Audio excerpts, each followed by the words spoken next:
Hey guys, I'm Obscure Sausage, and this is the basics of Photoshop that I'm going to be doing for you today. Um, so let's just get right to it then. I'm going to start with literally quite some very simple things for you just to get you familiar with Photoshop, how to do things quite quickly and everything. So the first thing you can do, like say you're going to be making a background, is pressing the print screen button whilst Photoshop is open. That then, if you want to open a new document, it takes the pixel width and height of your background and inputs it into the sizing for your canvas into Photoshop. So then now you've got the standard size of a background for you to make anything. So with that, it's very simple for you to figure out the pixel ratio of your background. Now, some other basics that we can do I'm going to show you are things like all these sort of effects, not effects, like adjustments really. So like you can, I'll show you on this one that I've already got open over here.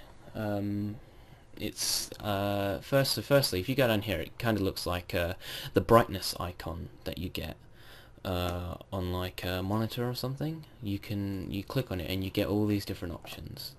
Some of the main options that you'll probably be using are things like brightness, contrast, levels, curves, hue, saturation, maybe a bit of photo filter, invert, posterize maybe, and maybe some solid color, something like that.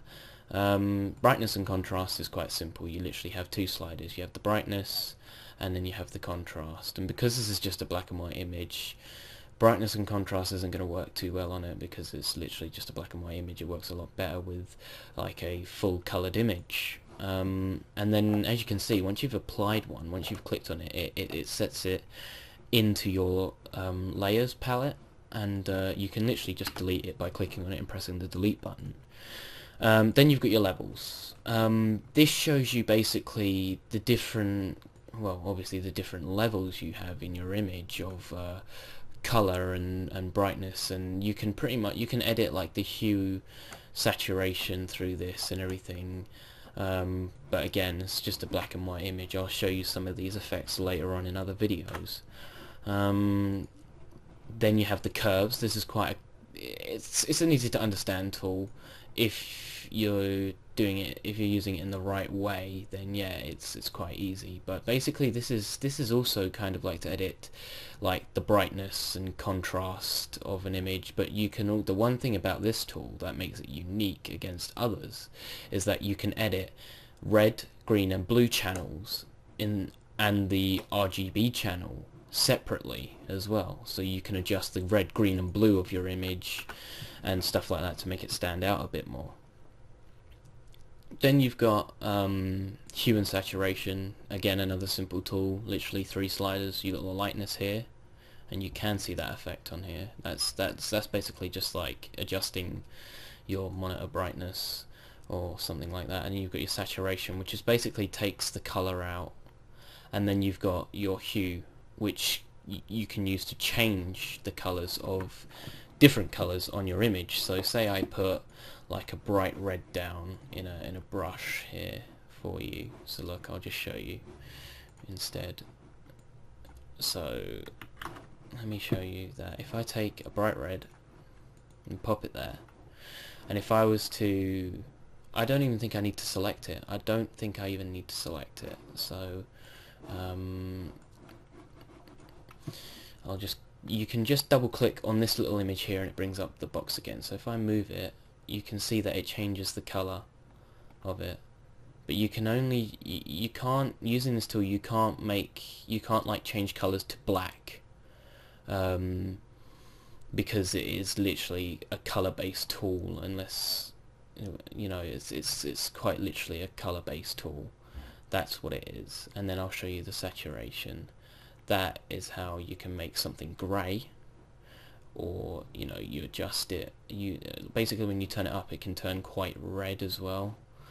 So yeah, that's the hue and saturation layer there. You also got the photo filter. Now this has many different options here, you know, and then you've got a color filter. So different colors, so like a light blue will give it quite a cooling effect over it. You can change the density of this, and you can see the effect it has on the red. And then you'll always need the preserve luminosity ticked, unless you're going to try and achieve another effect. So that can be useful in something like for vintage edits and stuff like that. Then you've got invert, which obviously just inverts the image. And if you've seen my other Obscure Sausage logo, then you'll know that the other one looks exactly like that without the dot. And then you have the posterize. Now this kind of like gives, yeah, literally gives you quite like a postery effect, but you can choose the amount of levels the color builds up and stuff like that. I think more levels is more detailed, but less levels is less detailed, obviously, and much less smooth. And that's pretty much what you'll mainly be using through my other videos in this area here. You'll also be using this little tool here. This is to create a layer mask, and I'll explain those later. Later on in other videos. This button here is to create a new layer, and as you can see, the layer is transparent. There is nothing there, and these you can use to turn on and off layers visibility. Then you have other things up here. Now it probably looks like a bit scary to you, but they're very easy to get used to. So you've got you've got the opacity tool, so you can turn the opacity of a layer like that, so you can make it, you know, so you can make it semi-invisible, or you know, you can make it a bit transparent, you can make it completely opaque, or you can make it translucent. And then you've got your layer blending options here. Now if I were to duplicate this, and the way you duplicate quickly is Control J, or for a Mac I think it's Command J, and that's how you copy that. Now with the blending options, there's numerous amounts of them. Now you've got darken, and basically these will, like, so say you put on an overlay. If I was to get rid of the red dot on this layer, for say, like, let's see, if I was to get rid of this red dot here on this layer, because this is on overlay, the red dot doesn't disappear on this layer, or it doesn't disappear on the overall image, because it's already here on this layer overlaying this layer. And because this whole layer is, you know, it's got all the white background, it's basically the same. No matter what I erase on this layer anyway, it won't get rid of it. But if I was to turn the opacity of this layer down, you would obviously start to see it. But as you can see, that the red dot is still there on the overall image. So I can erase all of this, but you'll still have the faint image of everything on the second layer, because it's an overlay. And basically you can use an overlay and drop the transparency to enhance the original image in a way, if you've got like color and everything, and you can use it to achieve different effects. You know, so you've got that as well, which you can use, which is quite useful. We'll probably go more into that in later videos. So yeah, that's this blending tool. I'll show you, like, you've got this color layer as well, so you'll just create a new layer and call it color, and then you'll change it to a color layer, and then whatever color you paint onto this layer will in turn overlay a color onto this. So as you can see, the outline of everything on here is going red.